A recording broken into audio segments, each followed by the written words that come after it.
majina naitwa Wakili Aidan Kitare, ni mwenyekiti wa halmashauri ya Kisarawe.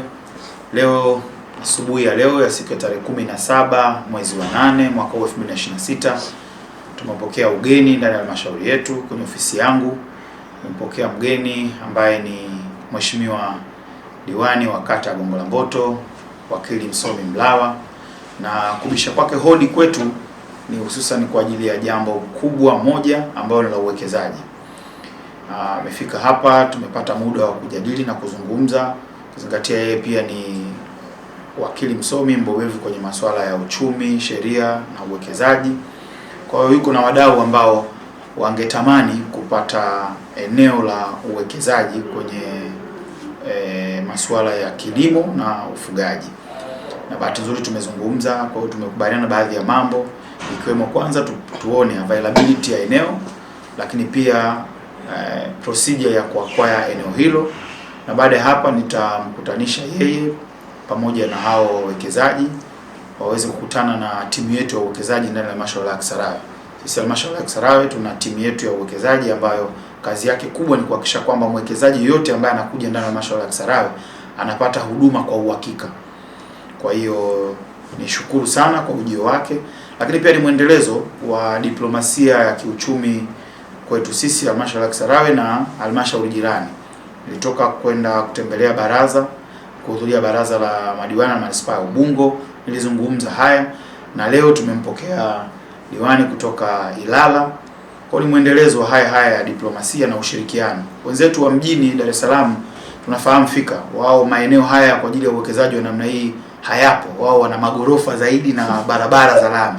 Kwa hiyo tunawakaribisha pale ambapo wataona kuna fursa za uwekezaji. Tunawakaribisha sana ndani ya halmashauri ya Kisarawe. Na yote kwa yote haya ni mifano hai ya Mheshimiwa Rais Daktari Samia Suluhu Hassan.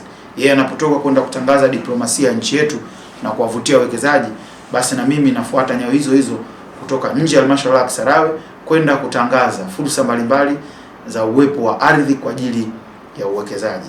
Na ni utekelezaji wa ilani pia ya uchaguzi ya Chama cha Mapinduzi 2025-2030. Niwahakikishie kwamba wawekezaji wote ambao wako tayari kuwekeza ndani ya halmashauri ya Kisarawe tunawakaribisha kwa mikono miwili. Karibuni sana. Naitwa Kenneth Alphonse Mlawa, diwani wa kata ya Gongo la Mboto, halmashauri ya Dar es Salaam, wakili wa mahakama kuu na mahakama za chini hapo. Nimepata faraja na furaha kukutana na mwenyekiti wa halmashauri ya Kisarawe, kaka yangu msomi Wakili Aidan asubuhi ya leo. Ugeni wangu huu na ujio huu umetokana kwanza kwa utendaji wake mzuri kama mwenyekiti, lakini vile vile ni namna gani ambavyo anaendesha baraza lake la hapa Kisarawe. Nimekuja hususan mimi kama wakili na diwani wa Gongo la Mboto kujadili masuala mazima ya uwekezaji hapa Kisarawe. Unajua mimi ni mbobevu katika sheria za kimataifa, uwekezaji na uchumi. Kama mnavyojua uchumi wa diplomasia ndio kitu ambacho hata Mheshimiwa Rais anakipigania sana. Kwa hiyo nimekuja kuongea na kaka yangu msomi, mwenyekiti wa halmashauri hii, kuona maeneo gani za kupata kwa ajili ya wawekezaji. Mheshimiwa Rais anasisitiza sana ukuaji wa halmashauri hizi na hususan katika uwekezaji. Mimi na kakangu Aidan leo tumekubaliana kwamba tutaenda kuleta wawekezaji, na Mwenyezi Mungu atakapobariki, yeye pamoja na timu yake wataongoza jopo hili ili tulete maendeleo katika halmashauri ya Kisarawe. Zaidi ya hayo, nashukuru sana. Hongereni na Kisarawe, mmempata jembe, na mimi kwa nafasi yangu niendelee kupongeza timu hii pamoja na viongozi wote wa hapa Kisarawe. Asanteni sana.